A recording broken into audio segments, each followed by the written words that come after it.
Thank you. It's a pleasure to be here in Berkeley again, my second intellectual home. I'm on sabbatical next year, and I hope to be spending quite a bit of it here.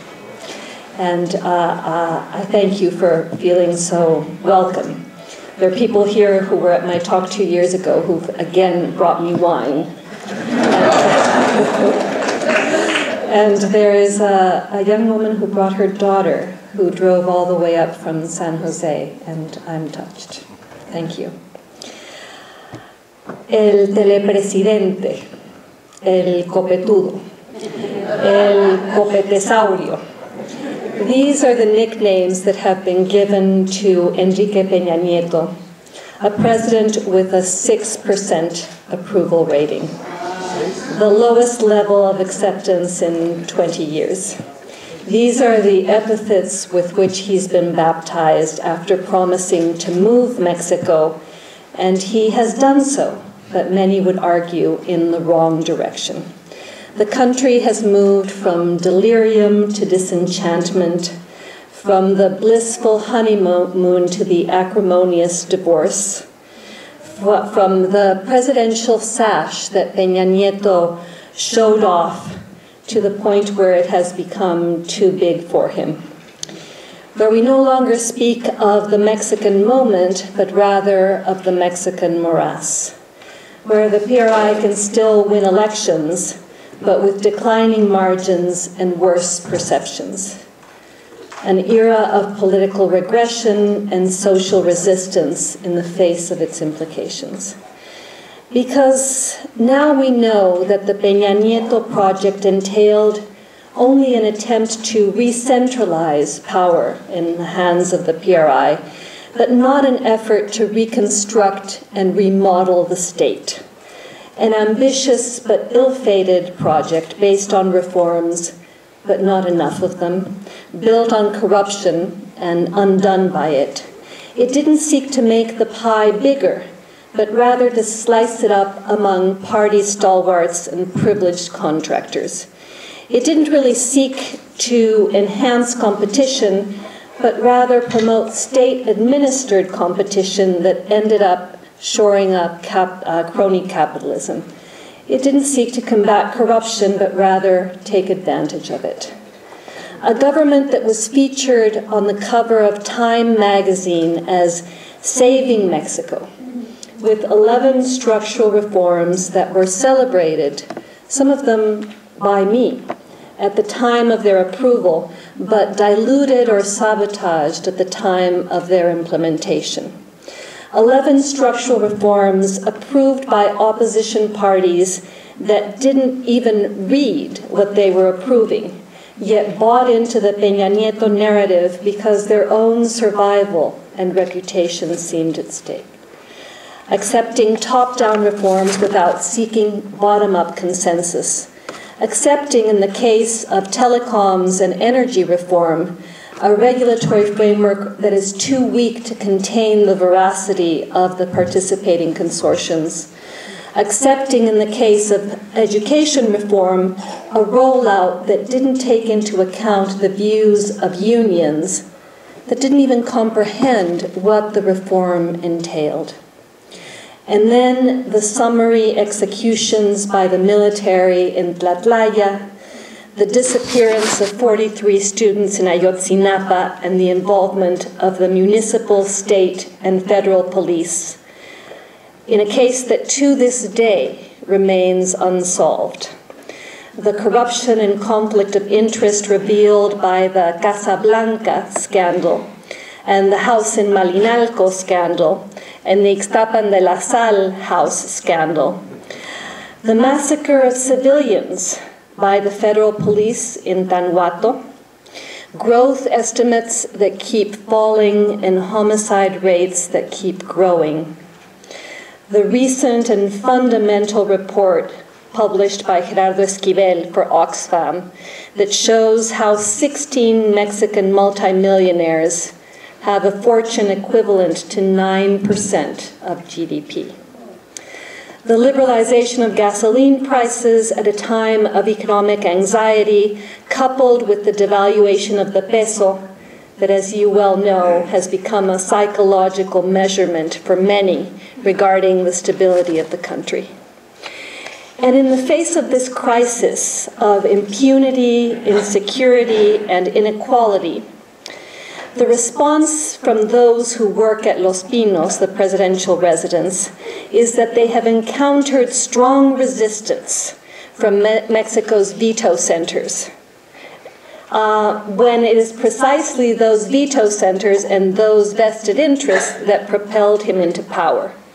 The select beneficiaries of government contracts and bids and government largesse. The select beneficiaries of a president who vowed to be a reformer on paper, but failed to be one fully in practice. In a recent closed-door meeting with a handful of select journalists, and no, I was not invited, President Peña Nieto refused to accept that his government was corrupt and attributed the dramatic decline in his popularity to a worldwide phenomenon in which social media fuels anti-systemic views. Today, he is the lamest of all lame ducks. Today in Mexico, we were celebrating Día de la Bandera. And if you followed social media at all, you've seen that the gigantic Mexican flag that was pulled up to celebrate this day, as it was in the air, suddenly tore apart. And many view this as an indication of the times. 2 years remaining in Peña Nieto's term, 2 years that many see without hope, without leadership, without exit.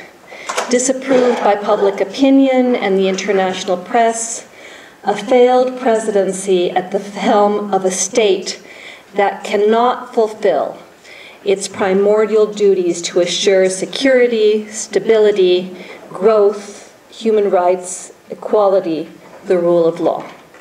January was the most violent month in Mexico's history. And it's not just, it's modern history since the revolution. It's not just a question of society's bad mood, as he has said, el mal humor social. The numbers don't lie, the data doesn't lie.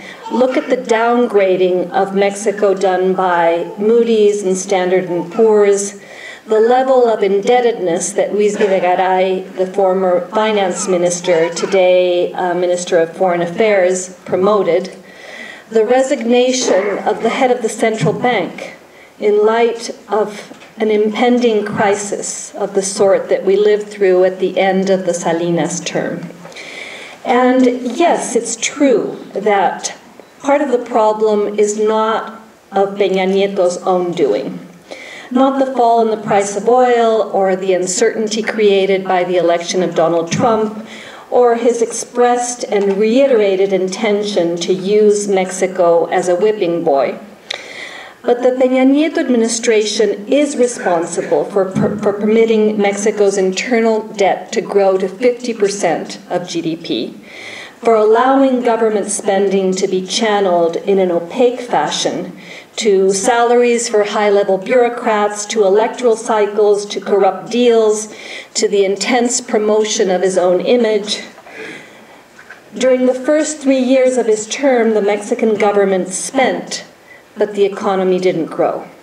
The Mexican government spent, but not on public investment, but rather on government-sponsored cronyism.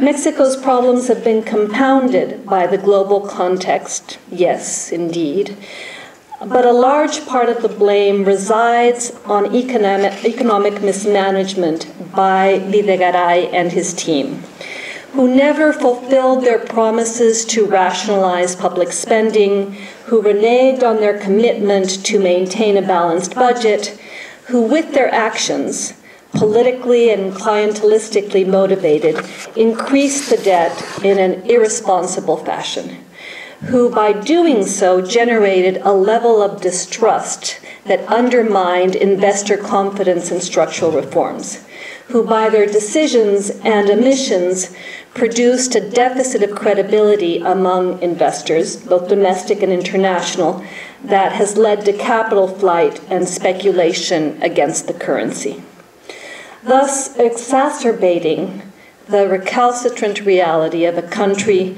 with one of the highest levels of inequality in the world. A country with a permanent subclass of 50 million people, or 52 or 53, depending on who's measuring, who live below the poverty line, saddled with alarming numbers. The wealthiest 1% receives 21% of the income.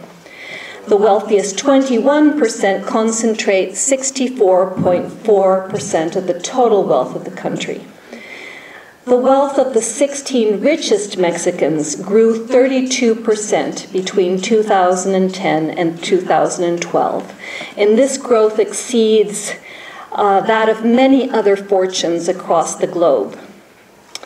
As I mentioned earlier, in 2002, their wealth represented 2% of GDP. Today, it is 9% of GDP. And in the first 4 places are men that have made their fortunes in sectors that are regulated or concesionados by the state. They are creatures of the state that they're subsequently able to capture due to lack of regulation or an excess of fiscal privileges, as Gerardo Esquivel argues. While GDP per capita in Mexico grows 1% annually, the fortune of the 16 wealthiest Mexicans grew by 5. Now, inequality and concentration of income are structural problems in Mexico that have grown over time. They are systemic problems because rent-seeking and the permissiveness of fiscal policy have been rules and not exceptions. So it's not an issue of rapacious neoliberal markets, but instead of manipulated, inefficient markets. And the Peña Nieto reforms did not face this head-on. So growth cannot take place within the context of a state that lacks the credibility to provide equity, regulate monopolies, assure accountability regarding Casas Blancas and so many other instances of crony capitalism. And this has led to the emergence of widespread social discontent. At the helm of this are independent journalists like Carmen Aristegui, social media, Animal Político, La Silla Rota, Proceso, human rights defenders, activists who are calling insistently for the decriminalization of marijuana and the end of the war on drugs, by students, by those who decry the gasolinazo for the many, accompanied by the preservation of privileges for the few. So this is the state of affairs when Peña Nieto extended the ill-fated invitation to Donald Trump to visit Mexico prior to the US election. When the Mexican president became responsible for what I deemed humillación a domicilio, public humiliation accentuated by Trump's announcement in their joint conference that the wall would be built.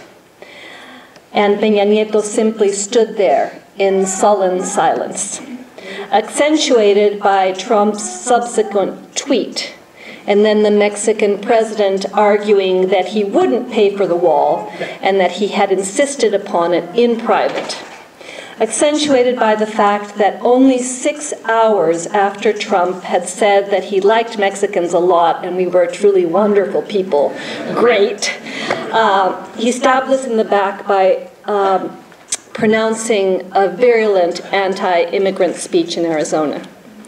And confronted with this turn of events, Peña Nieto has frequently seemed weak, lost. As Slate magazine wrote, when he had 23% approval ratings, perhaps a president with such low approval ratings truly doesn't know what he's doing. The head of state who invites the bully to his home and puts down a welcome mat. The leader who, instead of growing in the face of an external threat, has shrunk by appeasing, by staying silent, by not clearly, strongly, and firmly putting all of Mexico's negotiating chips, and it has some, on the table from the very beginning. So along with this dismal state of affairs in terms of the bilateral relationship, the population has witnessed a growing deterioration at home since the US election. Selective austerity with large cuts in education, justice, public investment, the fight against corruption, and programs to prevent violence, but increases in the budget for Congress and the judiciary. A historic level of revenue, government revenue via taxation, and a government that continues to spend so much, so badly, that it has to resort to taxing gasoline in order to support its profligate behavior, with cuts that aren't focused where they should be, and thus the belt tightening seems like a demand that the political class places on the population, but not on itself. The Peña Nieto administration and political parties in the opposition that still support it don't have resources today for bridges or schools or hospitals or highways, but they do have enough money to provide the Senate with a 7.6% increase in its budget. So you can understand why Mexicans are angry. In other latitudes, governments have fallen, and for much less. For less grievous mistakes, for less blatant corruption. But Mexico doesn't have a mechanism for impeachment or removal. So the best we can aspire to is damage control until the next presidential election in July 2018. Now, at the root of this implosion is largely corruption. Conflicts of interest covered up, private enrichment with public goods allowed, the illegal and unconstitutional behavior of the military vis-a-vis civilians and human rights violations permitted. And this is due to the following paradox. Democracy in Mexico has not meant more controls, but more corruption. Alternancia, the rotation of parties in power, has not stopped abuses. It has exacerbated them, normalized them. Today, 78 out of every 100 Mexicans believe that corruption will increase this year. Because pluralism and alternancia have not led to combating corruption per se. Democratization in Mexico has led to the dispersion of power and the opening of many windows to do business with public resources. A weak rule of law allows it. Greater decentralization of the budget entails greater discretionality in its use. More influence of Congress in the disbursement of the budget entails a higher probability of payoffs, the famous or infamous moches for public works. National and local legislative bodies are not a check and balance for corruption, but rather part of the machinery that makes it possible. And there are 32 governors with a great deal of money and zero accountability. And all of these political players, beneficiaries of the enormous cash liquidity in the national economy with few fiscal controls. Beneficiaries of the increase in public spending, of what the finance ministry allegedly channeled into public works, of the bags of cash to pay for political campaigns, of the cartloads of money that flow from the president's office to political parties and the media and columnists. There is national and local media full of government-sponsored fake news, alternative facts, publishing stories and photos of governors inaugurating clinics and hugging indigenous women. Corruption in Mexico is a mechanism for mutual protection. And opposition parties don't denounce corruption as vehemently or as consistently as they should because of instead of avoiding the PRI's behavior, they have emulated.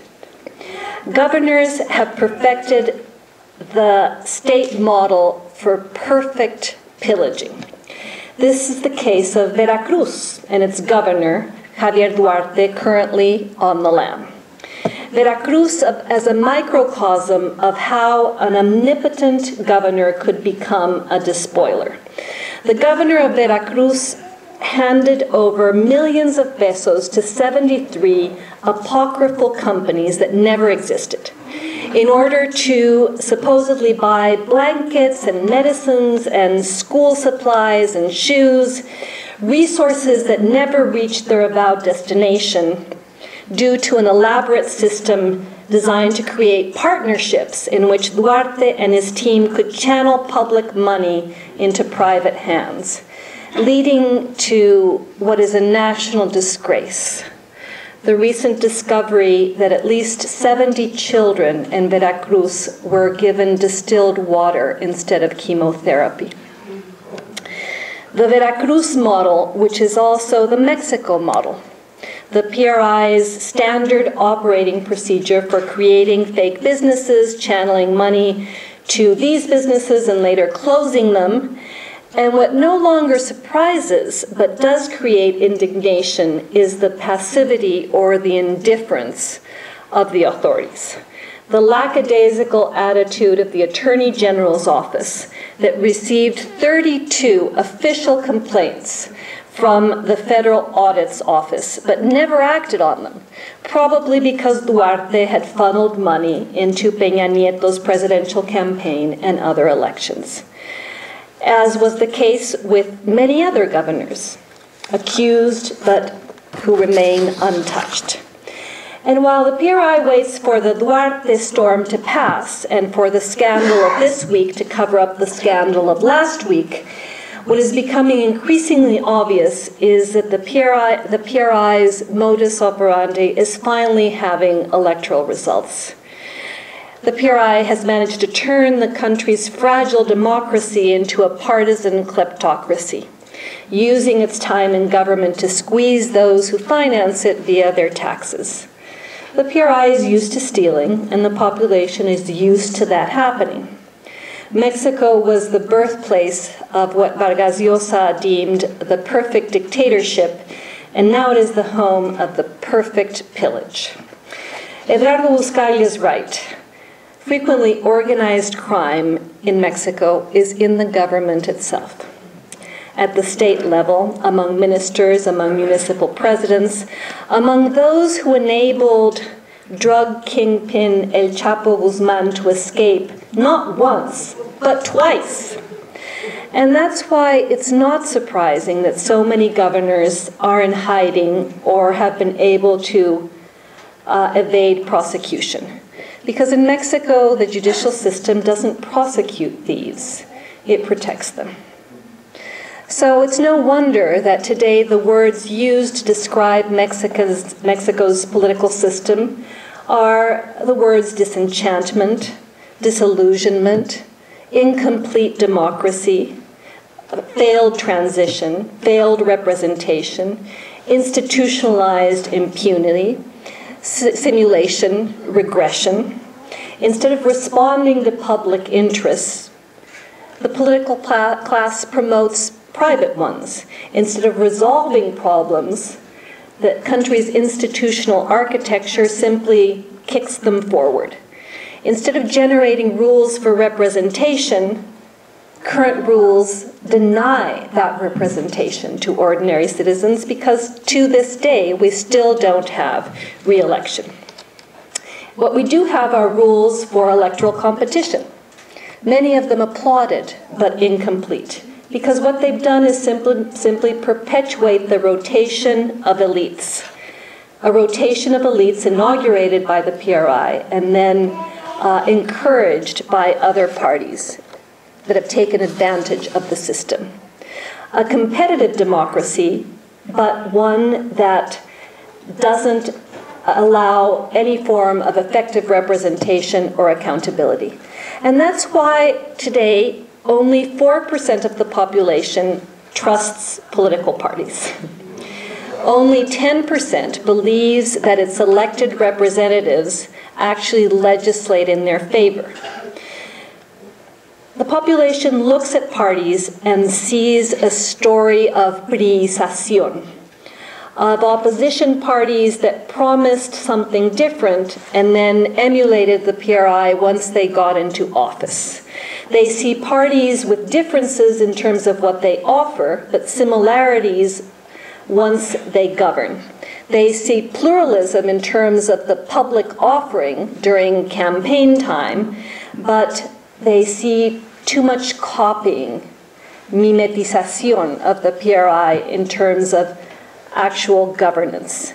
It sees corrupt parties, it sees parties that refuse to be accountable, parties that are among the most well-financed in the world.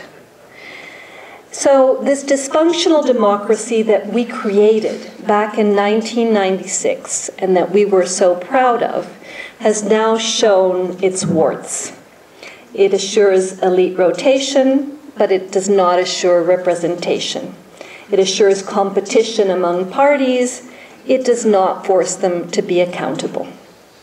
The reforms of the transition that we so honored have produced parties that have become political cartels, and they act as such.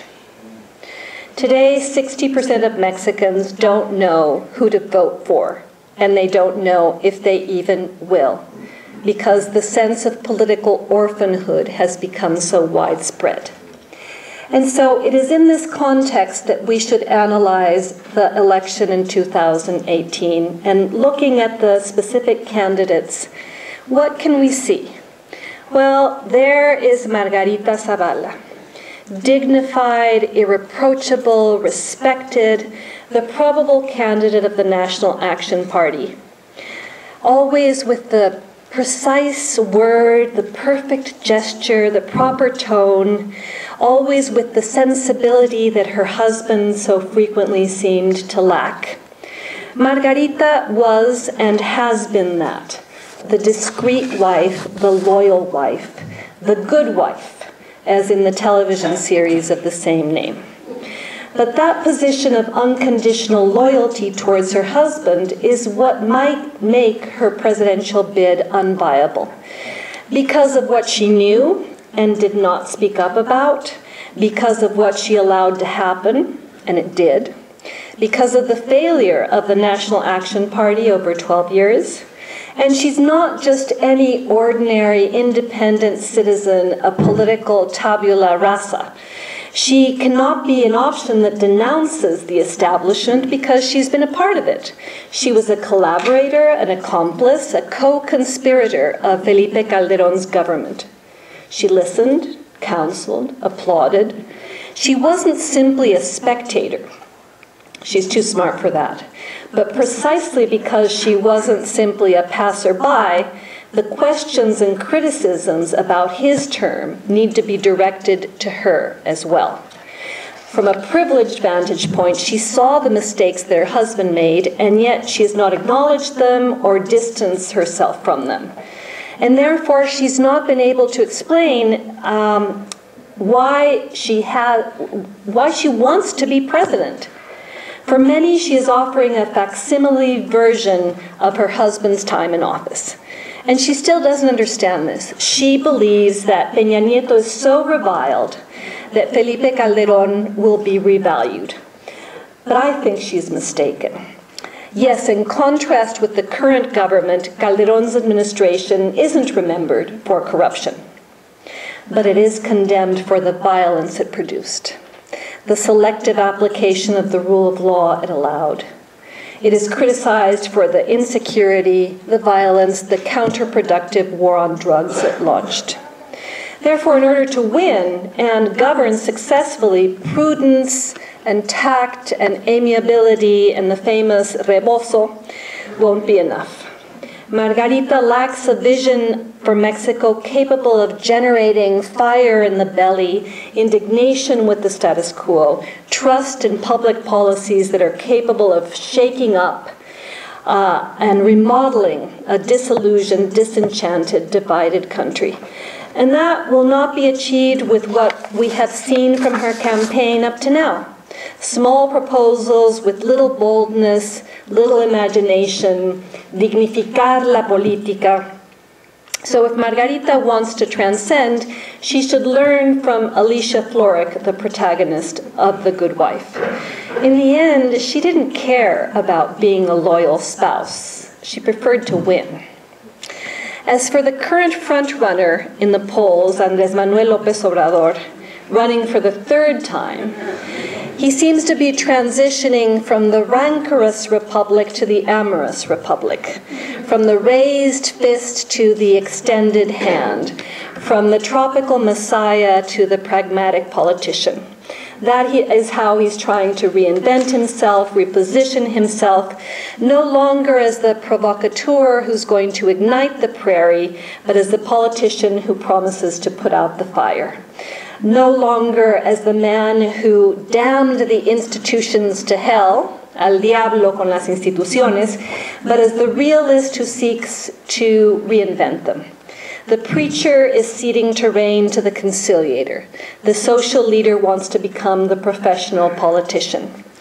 And all this would be good if it were a sign of political learning, if his maneuvers demonstrated that he understood the political mistakes he made in 2006. The maximalism, the polarization he produced, the incapacity to address moderate independent voters, the legitimate presidency, and the resentment it created. All of the adjectives that we had archived regarding the left that once again came to the fore. The flammable left, the angry left, the unelectable left. But perhaps this time around, the conditions and López Obrador have changed. The man who was referred to as a danger for Mexico now wants to be its savior, helped by Peña Nieto and the corruption that he doesn't want to combat, helped by an electorate that today hates the PRI, distrusts Calderonismo, and seems to be willing to give an opportunity to López Obrador. You cannot know how many times I hear the phrase, ya le toca. It's his time. And therefore, he's trying to move to the center of the political spectrum and launch a finally successful presidential bid from there. But that would require understanding that the vision he's had of the country is too monochromatic, it's too exclusionary, it's too narrow. He has to understand that if he wants to govern, it can't be only for the poor. That he has to acknowledge that the middle class exists, and what he's going to do to assure that it remains, what he's going to do to alleviate poverty, yes, and also create wealth. And that would entail the transformation of historic grievances into concrete policy proposals. And this is something that López Obrador has been unable to do up until this day. He seems to still be trying to make history instead of making policy. And he surrounded himself with a series of people who generate severe doubts about his integrity and about the capacity of the team that he's built. In order to remain as front-runner, and remember that in 2006, he was 30 points ahead in the polls when the presidential race began. It was his election to lose, and he lost it. Or perhaps it was snatched away from him, we'll never know, but he committed serious mistakes that led to the erosion of his popularity. Because of his caudillismo, because of his authoritarian tendencies, because he doesn't fully understand that it's not enough to exist. He has to convince. And that would entail doing more than blocking, criticizing. It would entail developing an agenda that knows how to deal with grievances that is capable of putting concrete public policies that are viable on the table. The agenda of a candidate and a team that act to reconcile and modernize the country, and not the reverse. So this is what the outlook looks like for 2018. The internal challenges are great. The external challenges are omnipresent, because now we know that Donald Trump is not a normal politician who will moderate himself, but rather an autocrat who will empower himself. We have witnessed from Mexico the arrival into the Oval Office of a man without any sort of experience in public office, with a half-visceral, half-vengeful temperament, incapable of controlling his impulses on Twitter that affect the parity of the peso every time he mentions Mexico, incapable of addressing the xenophobia, the racism, and the anti-Semitism that run rampant among many of his followers. The first presidential candidate who won despite being a chronic liar, a sexual predator, a tax evader, someone whose victory was celebrated by the Ku Klux Klan. A negotiator whose only international experience has been inaugurating hotels and golf clubs. As David Remnick wrote in The New Yorker, and I agree, there is no other way to put it. This is an American tragedy. Now Trump will misgovern, as we have seen in the past month, with weakened checks and balances, with a Republican majority willing to go along to get along, or get along to go along, in control of Congress, lambasting the media and the courts, picking fights with allies that are unnecessarily turned into enemies, using dominant party rule to unleash, sadly, the Mexicanization of American politics. Using unrestrained presidential power to deport millions of undocumented immigrants, endanger trade agreements, repeal Obamacare, reject global warming, deregulate Wall Street, and do whatever else pops into his or Steve Bannon's head.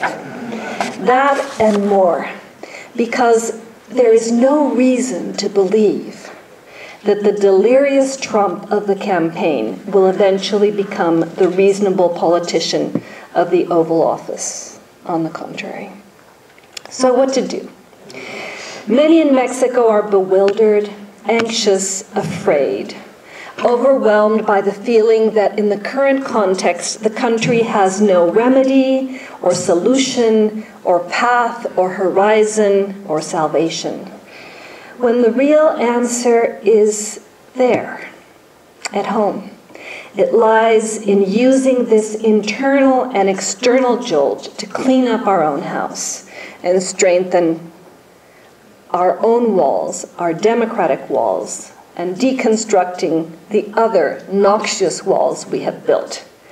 The answer lies in an understanding of the foundational problems of corruption and impunity. Corruption has led to growing, harmful, paralyzing costs.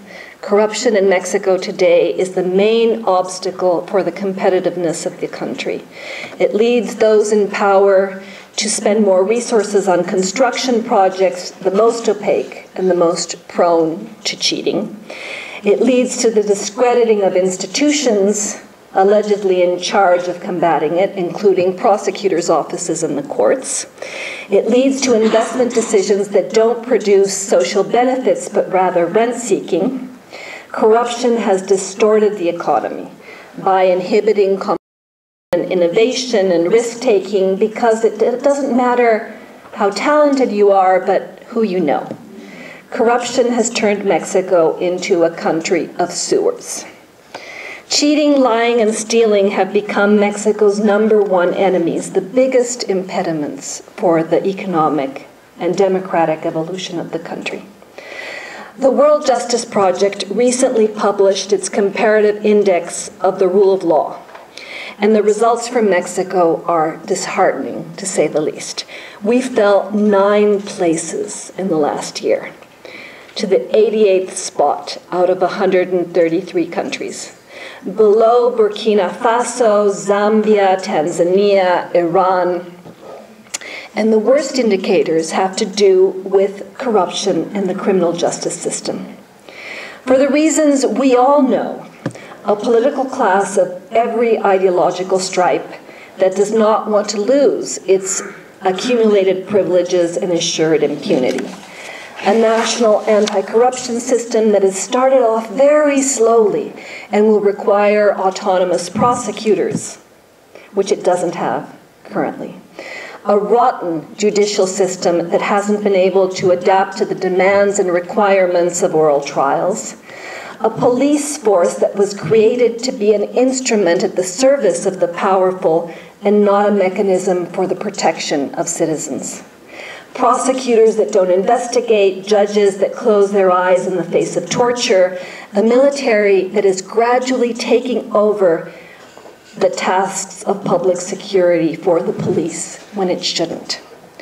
But worse yet, an anesthetized society for which these wounds don't hurt as much as they should, and therefore intermittent demands from below don't create the necessary pressure. Because at the end of the day, too many Mexicans believe that the root cause of Mexico's paralysis and corruption is cultural. Even the president insists that this is the case.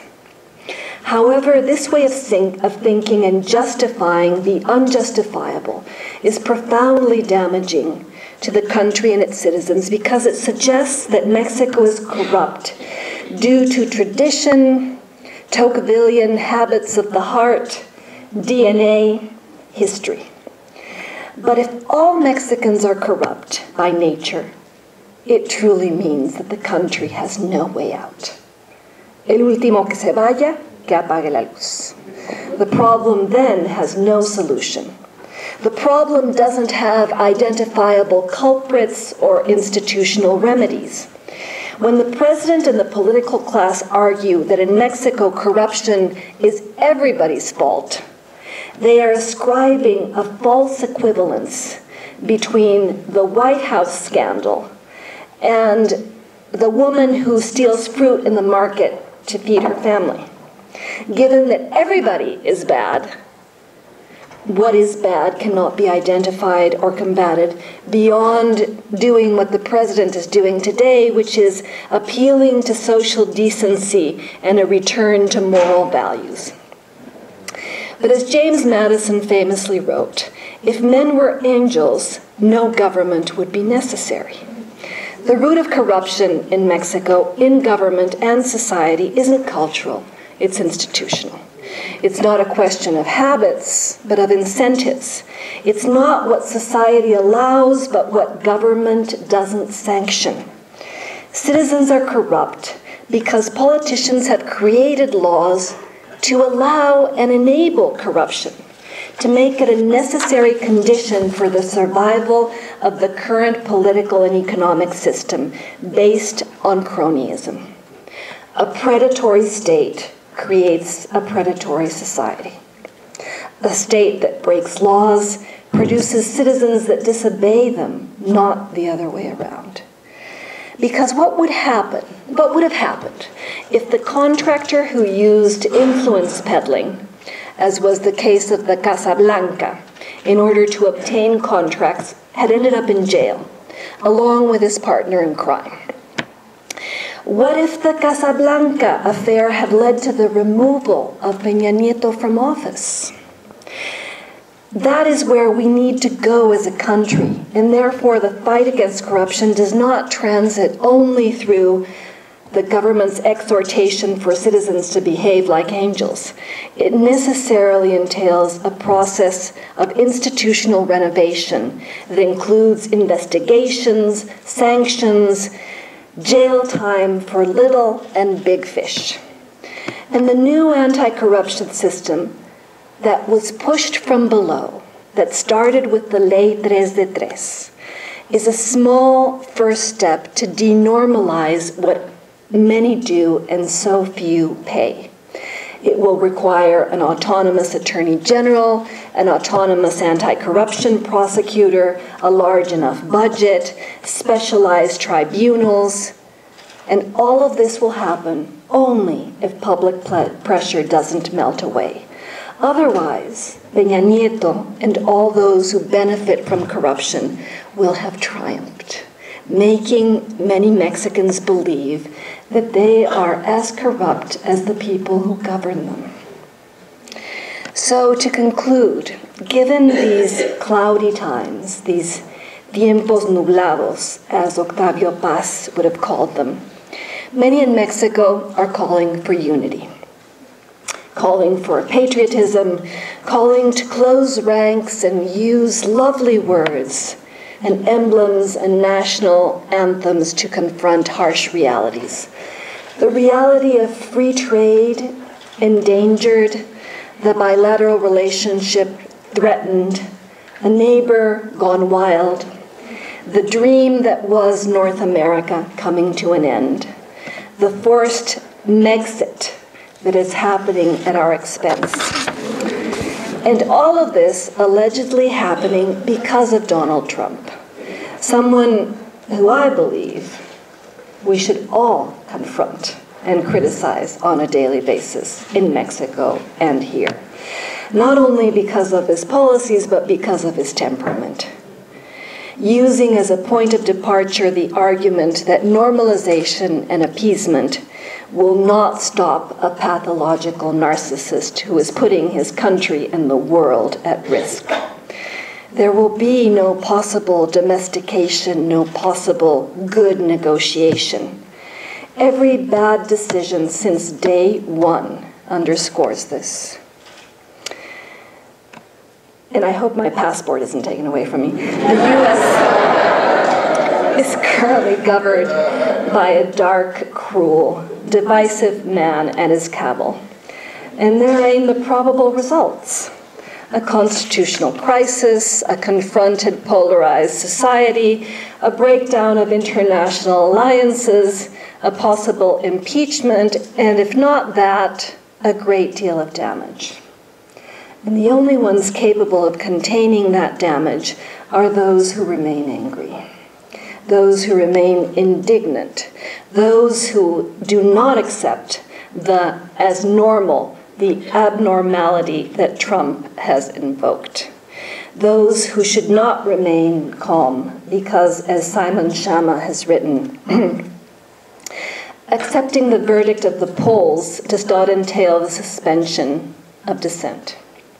For all of us, this is a clarion call to defend and give weight to words that are losing their weight. Liberal democracy, due process, pluralism, tolerance. We simply cannot allow the return of barbarism, the end of so much that was fought for and won.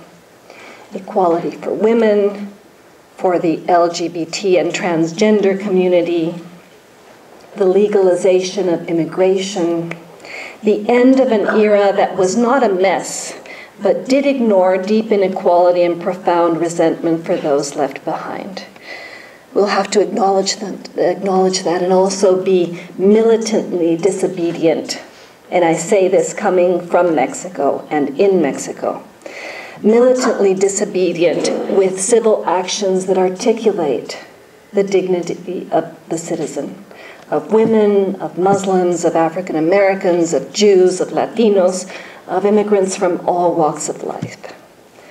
A united North American front against 21st century Ku Klux Klanism. As for Mexico, the country will have to prepare itself for the uncertainty to come with an even keel, with patience, with vision. We will have to bring together the best minds and sit them down at the table, because the situation is as critical, if not more so, than in 1994, the year we lived dangerously, the year in which the presidential candidate was assassinated, the Chiapas rebellion took place, the devaluation wrought havoc on the economy, 5 million jobs were lost. At the moment, at that time. Instability led to unity, polarization led to negotiation, partisan squabbles were replaced by path-breaking electoral reforms. Saving Mexico mattered more than the struggle to see who ruled it. The country stepped back from the cliff via foundational pacts that led to the democratic transition. Today, circumstances are more urgent, more threatening. The danger is larger, and the political class is worse. And there are proposals as to what to do vis-a-vis Trump, many of them intelligent and valuable. Buy time and give him enough rope so that he ends up hanging himself while Mexico seeks other partners, other markets. Prepare to renegotiate NAFTA and play hardball by doing so. Allow the U.S. to unilaterally withdraw from the free trade agreement and be governed by the rules of the WTO. Refuse collaboration on security and drug trafficking in exchange for what we really want to preserve in our trade relationship with the U.S. All of this is on the table. But fundamentally, what to do for Mexico in the Trump era transits through the question of what type of country we want to be. A Mexico united around a model of economic and social development geared towards growing, competing, educating, democratizing, becoming more equal, becoming more transparent, or a country united behind a historic pattern that places us in an unfavorable situation time and again. The Mexican model based on extraction over inclusion, rent-seeking over innovation, cronyism that gobbles up the pie instead of making it bigger. Those are the true walls Mexico has built.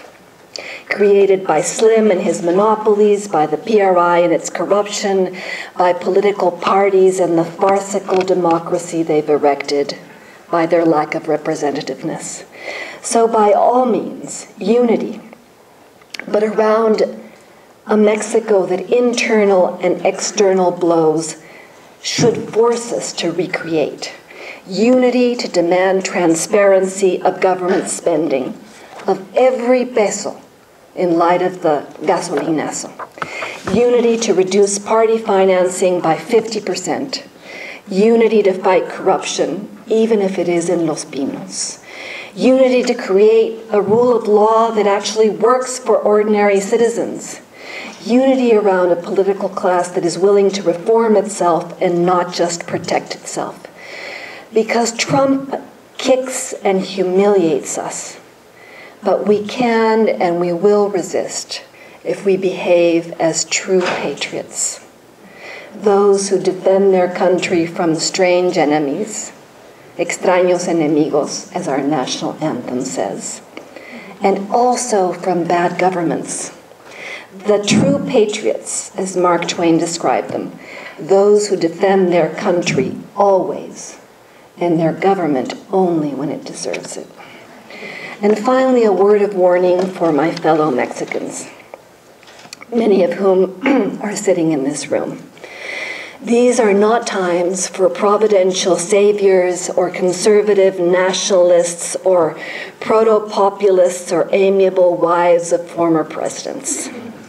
As a wise friend told me, in Mexico, these are times for citizens, for rebels, for women, for students, for movements against the status quo.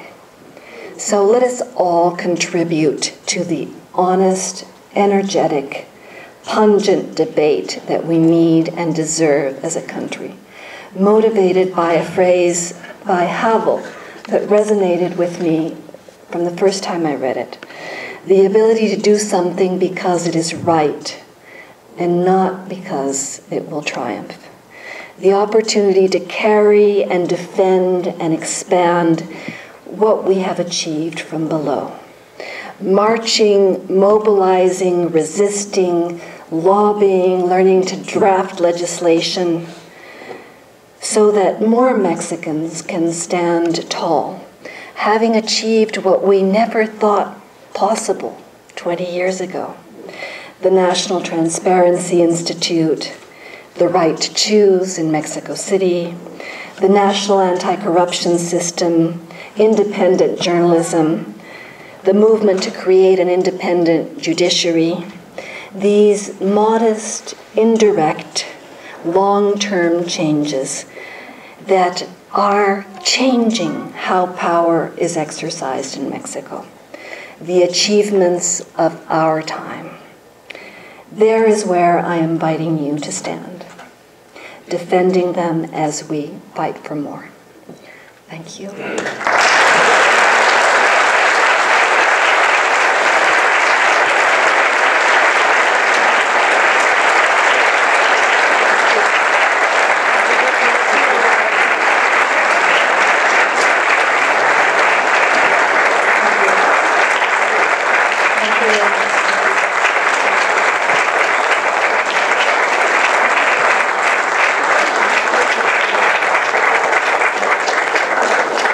Thank you very much, and I hope we can start a conversation. If you stand up, tell me who you are, and we begin a dialogue. Please.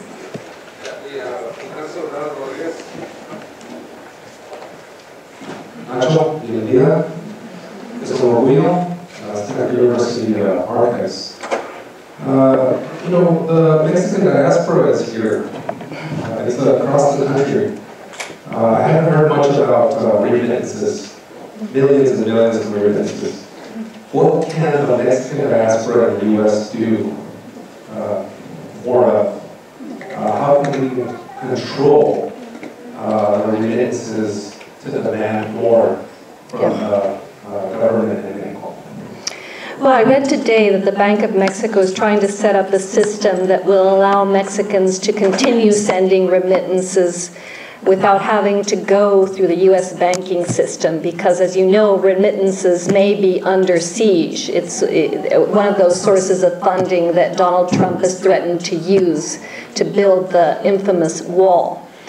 A separate question is what the Mexican diaspora can do. And the first thing that occurs to me is, well, two things. One is, as we are here, as I speak, there are people who are hiding in their homes, afraid to take their children to school, afraid to go to work, afraid to go to the grocery store for fear of being deported. There are people who are undergoing raids where ICE units arrive in a stampede at their door and remove them forcibly from their homes. There are two cases now of dreamers who are in the works for being deported.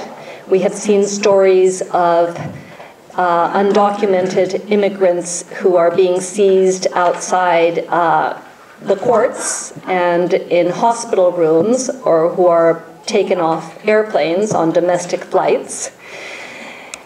And the Mexican government hasn't done enough to educate its diaspora here, and I'm not talking about you, who I assume all have visas to be here.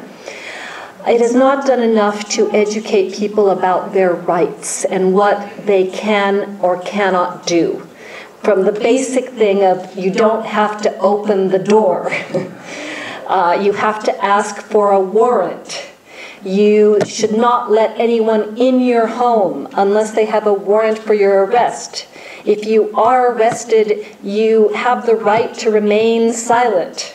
Even if you are an undocumented immigrant, you have rights. The government has not been able to convey this message quickly enough. And Trump is moving very quickly.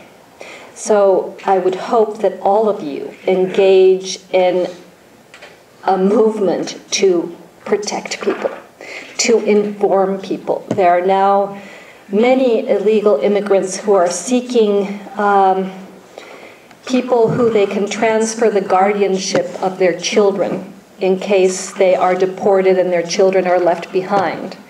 There are people who are probably seeking others to do their grocery shopping for them. It's that basic, and it appeals to our common and shared humanity. So if you want a task, there's a task for you. And it just entails walking through this campus. You hear Spanish being spoken all the time. And there are probably workers on this campus who need your help. Not only on this campus, but in this community and throughout the rest of the state. And the second issue is Donald Trump is creating a very negative image of Mexico. And you are the best our country has to offer. You are smart, you are engaged. I assume you're liberal because you're studying here. And had you been Trump supporters, you would have already thrown something at me or shouted, "Lock her up." So I think you have a task, which is to show the best of yourselves, how proud you are to be Mexican, and to show that via social media, through your work, through cultural artifacts, through poetry, through film, everything that goes against the grain of how we're being portrayed as criminals, as rapists, as lazy, as taking advantage of the United States. And we have to create a counter-narrative. And counter-narratives are built today through Facebook, through Twitter, through videos that go viral. And today, anyone with a Periscope account and a Twitter account and a Facebook account can become an activist and can become an active disseminator of information. So use those instruments, use those tools in order to defend your country and its reputation, because we are much more than what Donald Trump is trying to portray us as. And I think the responsibility and the onus is on you to create and disseminate a better story. Next question.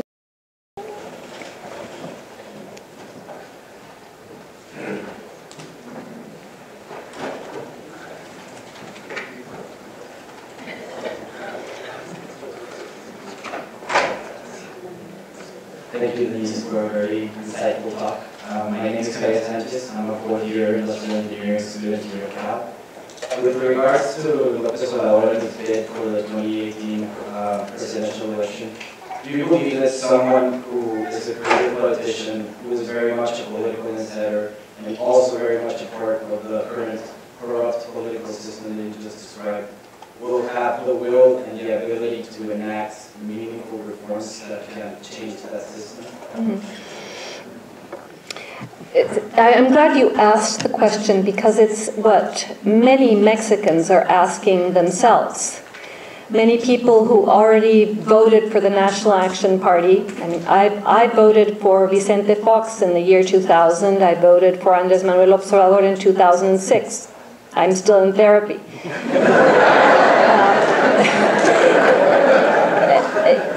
I've always been a critic of the party system. Well, the party system that emerged as a result of the reforms that we enthusiastically applauded in 1996, that didn't go far enough in terms of creating an effective democratic party system. And so to me, López Obrador is part of the problem. Many people believe that he isn't, that he has to be viewed separately, that he himself is not corrupt. I believe that. But to argue that he hasn't been part of the establishment or the system is to be disingenuous. He was mayor of Mexico City under the PRD. Many of the people around him were also members of the PRD. They were members of the PRI. They have been in office. We have seen the corruption that has accompanied even members of Morena in the delegation where I live in Mexico City, in Cuauhtémoc.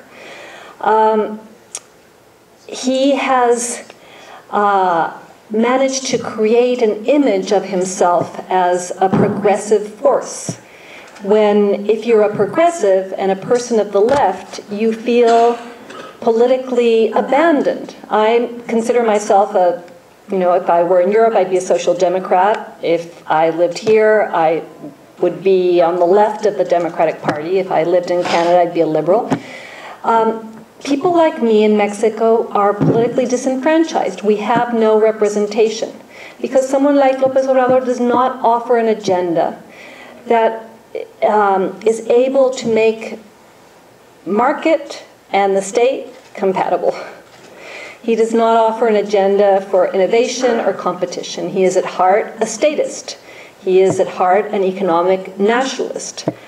He is at heart a conservative.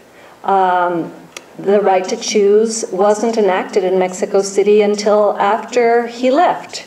He has said that he's going to submit publicly controversial issues such as gay marriage and women's rights to a public referendum. When, as most of you know, I'm sure all of you know, you never put fundamental rights to through a referendum process. I mean, had we done that, women wouldn't have gotten the right to vote ever. Slavery probably wouldn't have been abolished. Civil rights wouldn't have been enacted. So I could go on for a lengthier period of time as to why I think he is not the answer and why his party is not the answer. Because what I've witnessed with him has been the desmodernización of what could have been an alternative left. In Mexico today, we don't have a left. We have sort of a mixture of revolutionary nationalism, populism with some progressive elements. And we have a disenchanted electorate that is in search of a savior. Unfortunately, the question I am asked the most on Twitter is, who should I vote for? When the question should be, how do we fix this broken system that creates time and again corrupt and bad governments? Because if we don't fix that, even if we, tomorrow elected Mother Teresa, she would finish the sexenio with a Casa Blanca. Because all of the incentives are there for corruption. And none of the checks and balances actually work. And if you don't address those systemic problems, believing that a providential leader will solve them, it's the mistake we made with Vox. It's the mistake many made with Peña Nieto. And it is the same stone we will continue to trip over unless we address the fundamental issues regarding the dysfunctionality of our party system. I'm supporting independent candidacies. I'm supporting a citizens' movement to promote independent candidacies and to call for a rehaul of the party system. Because 60% of people in Mexico today don't know who to vote for. Because independents are growing, because people don't feel represented. And frankly, this logic of, go and vote, even if it's for the least rotten fruit in the market. Well, I don't think we should settle for the least rotten fruit in the market. I think we can do better, and we do deserve better than López Obrador. What I've said is probably going to generate endless hours of attacks on Twitter. Because not only Enrique Peña Nieto has bots, Morena and López Obrador do too. And I don't know if there are women here on social media, but it's a very, very hostile, misogynistic environment. Yes? Well,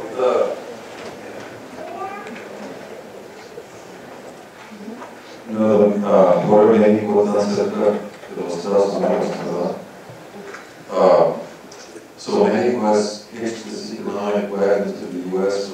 last, 50 years or so, and it's embarked on this policy of, I guess you could say, I don't know, forced immigration or reliance on remittances. And I'm just wondering what's going to happen now that we have this, American nationalism coming down here, and questioning on NAFTA and so forth. I'd like to hear what you think. What next response will be. Well, it's true what you said. Carlos Salinas de Gortari and his government decided that Mexico should be part of NAFTA, that we should cease to be a Latin American country and become a North American country.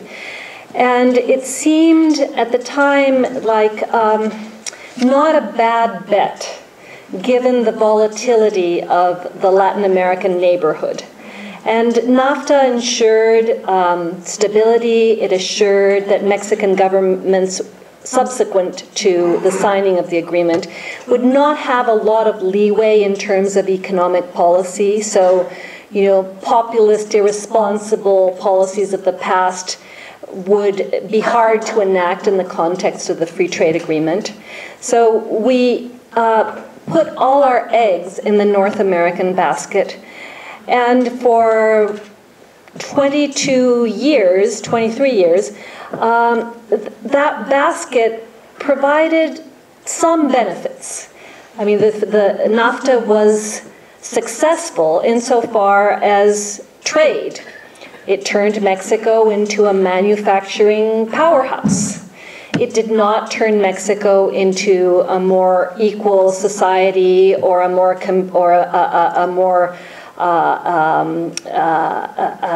just place, or it did not do anything to address the North-South divide. It accentuated many of the problems that we have been carrying for the past 50 years.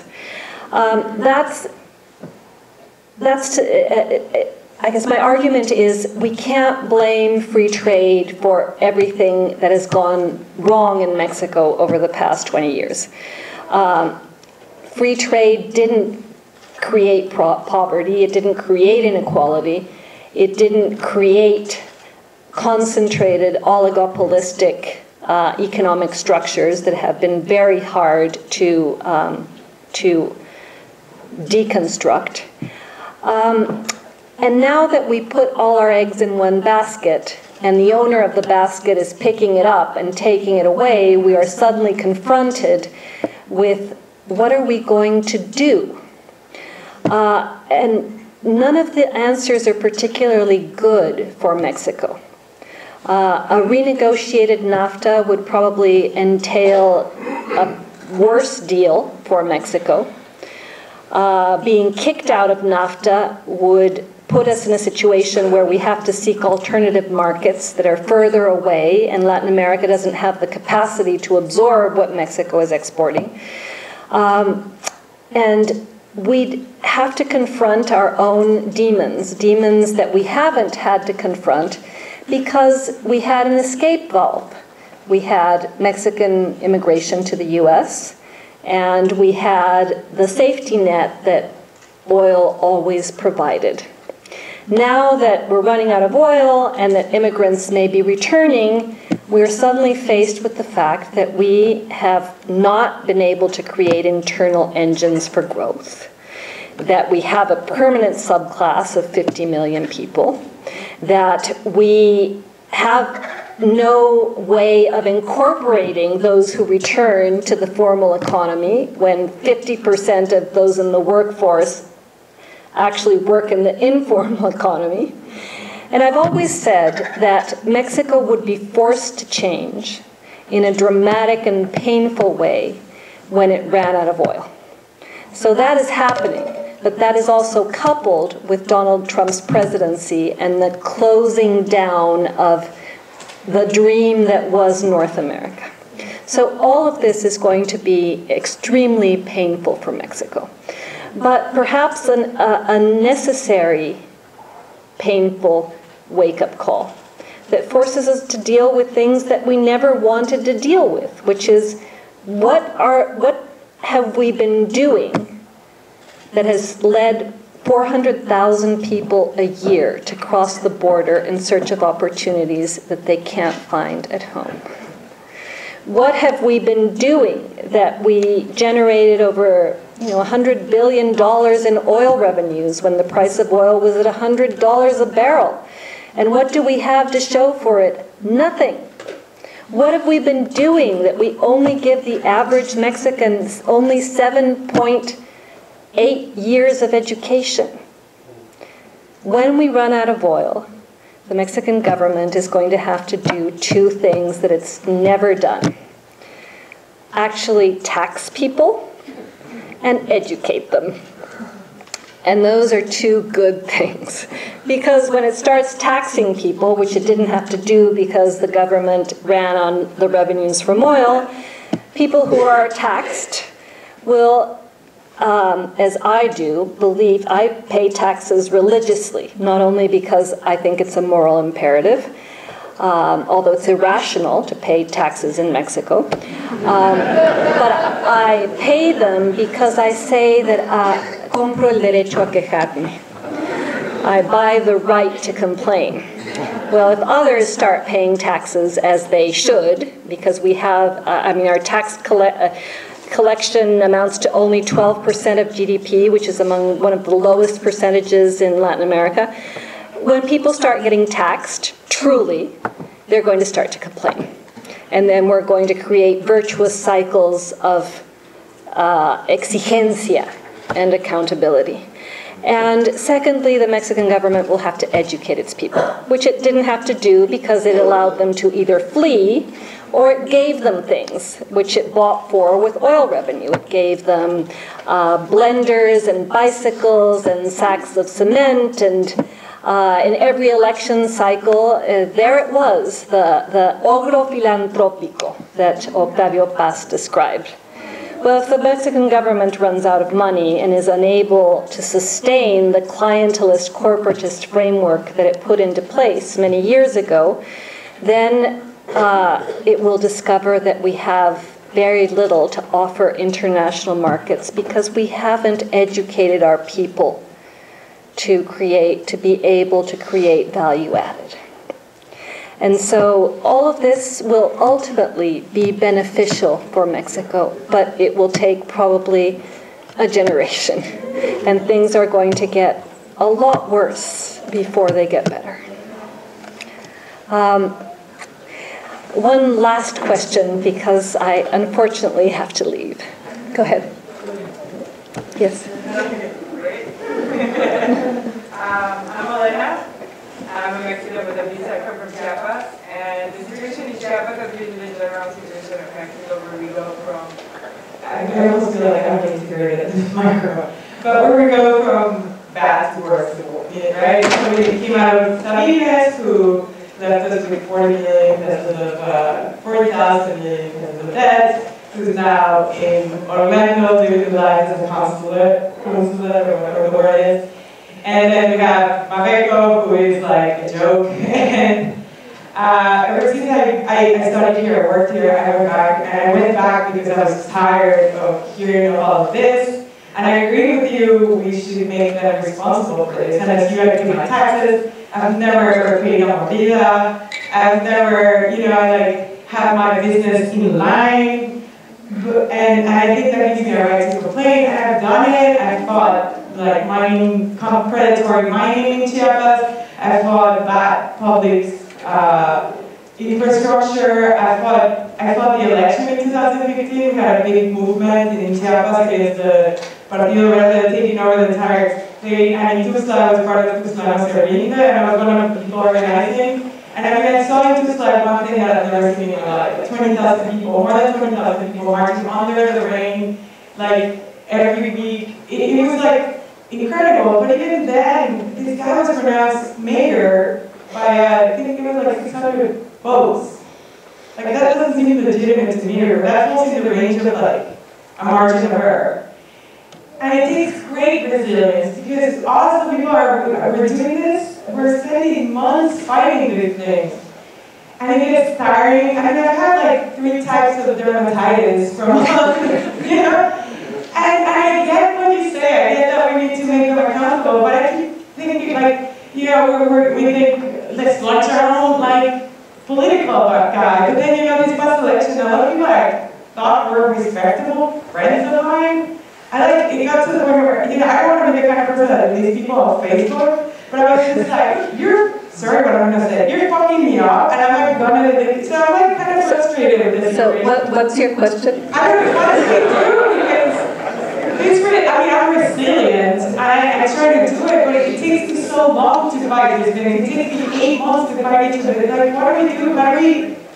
How do we make them serve us the way they should serve us? And do we do it from our front as citizens, or do we infiltrate the system? I mean, is that even possible? Are you going to get corrupted by it? Yeah.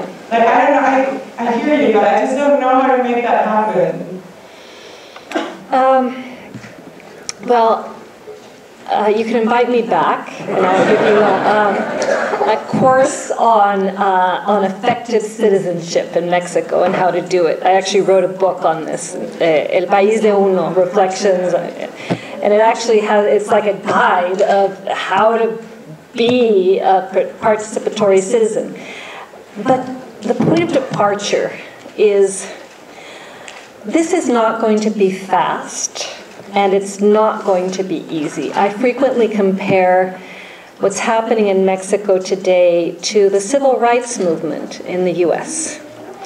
I mean, there's not a racial component, or it's not as clear, but essentially what Mexicans are fighting for are their essential civil rights that have been ignored or trampled for decades under authoritarian rule, and then by this dysfunctional democracy. You know, basic rights that Mexicans don't even understand they have, like the right to peaceful assembly, the right freedom of speech, religious tolerance. I mean, so many, the right to choose. And people in Mexico frequently say, "Oh, you're so brave," and I say, "No, I'm not brave. I'm just very conscious of my rights." And I'm conscious of my rights because I was partially educated in the U.S. I went to Princeton, and I learned about the culture of rights. With however problematic American democracy was and is,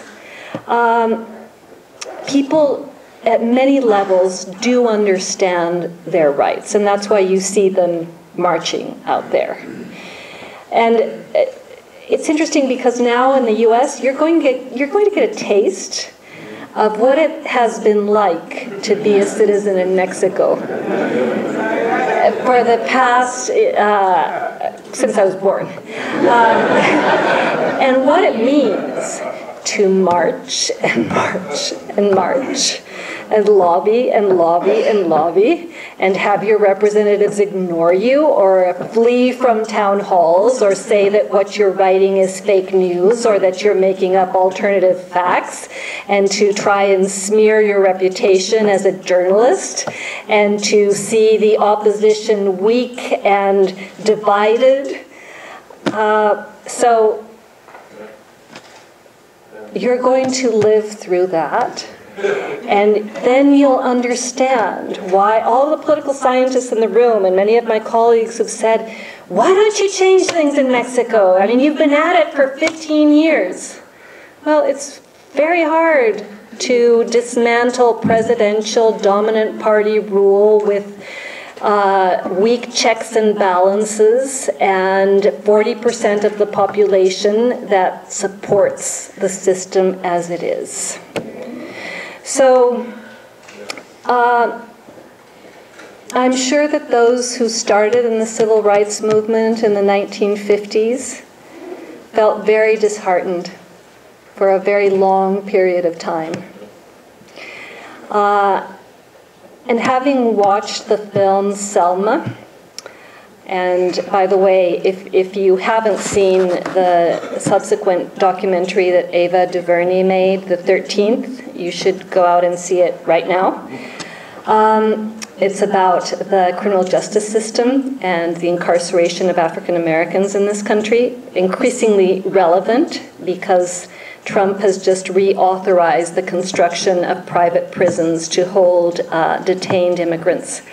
But when I saw Selma, I figured it out. It suddenly dawned on me. We're not going to be able to change Mexico unless and until we build a very broad-based coalition. And many people on the left don't agree with me. They say, you can't get the wolves and the sheep in the same march, asking for the same thing. And then I think about Selma, which was the pivotal point when Martin Luther King actually decided to bring white Americans to fight for the cause. And I think about the transition in South Africa and the Velvet Revolution in the Czech Republic, and we may have to end up on the same streets, the wolves and the sheep. But if we don't broaden the coalition, and I don't mean this in the political party sense, because I am too disillusioned with Mexican political parties to think that change goes through the system, that coalition for change will have to be ideologically diverse. It will have to be multiclasista. It will have to be very young. It will have to learn to do what the civil rights movement did, which is march and protest and mobilize and draft legislation and lobby and persuade and be willing to risk your life. That's the bottom line. And I'm standing here with that commitment to you and to my country. Thank you very much for coming.